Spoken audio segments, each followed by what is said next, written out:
Heyrðu, ég ætlaði að segja ykkur sögu hérna, að því að var verið að selja Vísi í Grindavík. Já. Og það var selt á 20 milljarða eitthvað og það hefur nú hækkað í verði vegna þess að hlutabréfin hafa verið að hækka sem er borgað fyrir. Og það er svo stutt síðan að þetta fyrirtæki var raunverulega algjörlega gjaldþrota. Og það var hérna neikvætt eigið fé eftir hrunið var 9,6 milljarðar á núvirði.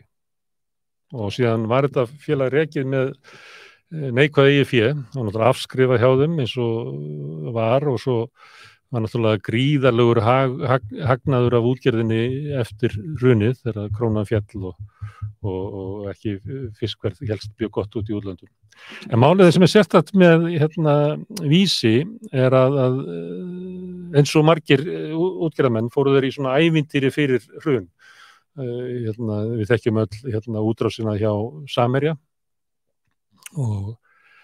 en þeir fóru með hans til Kanada og keyptu þar félag sem ég man ekki alveg hvað heitir Ocean Choice og það má ekki, útlendingar megi ekki meiri hluta í fyrirtækjum í Kanada. Þannig að þeir fengu 2 bræður, Martin og Blaine Sullivan, til þess að dekka sig, þannig eru þeir. Já. Síðan líður tíminn og þá, af því að þeir eru skráðir sem eigendur af félaginu, af því að Vísir má ekki vera skráður sem eigandi, þá stela þeir svo bara af Vísir. Þannig að þeir útkrimmaðir. Já, þetta Vísir tapar alveg mörgum milljörðum til viðbótar. En það sem hefur gerst frá 2008 þegar þeir voru með mínus eigið fé upp á 9,6 milljarða og hefði náttúrulega, bankinn átti bara að taka af þau kvótann. Þetta var veðsett í kvótanum. Að núna síðustu áramót, að þá voru þau með jákvætt eigið fé upp á 7,8 milljarða. Höfðu samt borgað sér út milljarð á núvirði í arð. Þannig að hagur Vísis á þessu tíma frá 2008 fram að síðustu áramótum hafi vænkast eigið fé hafi bæst 17,5 milljarð og svo bætist 18,5 milljarður sem að hagur eigandana hafði batnað á þessu tíma sem er ótrúleg gullmaskína sem að þetta fyrirtæki verið þörra. Alger. Þegar sérstaklega þeir einhverju afskrifa hjá þau skuldirnar mjög þægilegt Þannig ég var að velta fyrir mér hvort að við getum spurt hann Óla að því hvaða merking er í þessari sögu þetta, hvernig eigið fé Vísis fer út í því að vera í stórkostlugu mínus upp á 9,6 milljarða og skýst upp í 17,5.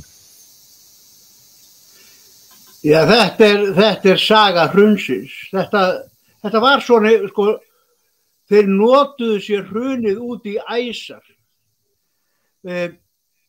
Stóru kvótaskuldirnar sem tóka út á veði í kvótanum og notuðu peningana í allt annað heldur en í útgerð. Eitthvað fór jú í kvóta en núna hrynur krónan og þeir eru með 650 milljarða skuldir á bakinu. Höfðu aukist 500 milljarða skuldir þeirra frá setningu kvótans fram að þessum tíma. En eins og þú nefndir áðan, þá hrynur krónan og þeir fá, í stæði fyrir að fá 90 krónur fyrir evruna, þá er 160 krónur fyrir evruna. Þeir létu lækka fiskvinnslufólk í launum, bara eins og hina. Þeir gátu ekki nota þennan mikla hagnað sinn til þess að borga þeim í launum og svo þetta með 30% tekið af sjómönnum, kenndu hruninu það líka, en allt á eina bókina, þeir bjuggu til algjöra óðagróða, óáunnin óðagróða og til þess að losna við þessar skuldir. En áður að borga skuldina þá gerðu þeir smá millileikreindar. Það var að þeir sendu bankastjórana inn í ríkisstjórn Jóhönnu sem var að þá að berjast með fyrningu kvótans og þeir voru látnir hóta Jóhönnu að ef þú heldur áfram fyrninguleina þá fellum við þessa 600 milljarða. Svo komust nú upp með það. En svo borgast þær rætt upp náttúrulega þessar skuldir og núna bara þetta bara stóra peningarhjólið. Þetta svoleiðis algjört hneyksli í okkar þjóðfélagi þar sem fólk misti ofan af sér eignirnar á meðan útgerðin og Vísir búin að ausa upp peningum, ausa þeim upp á meðan allir okkar innviðir svelta. Já, herðu, þetta skýrt Óli. Þá verður Óli búin að segja hvernig snýri þessu. Við spilum í gær 5 ára gamla ræðu eftir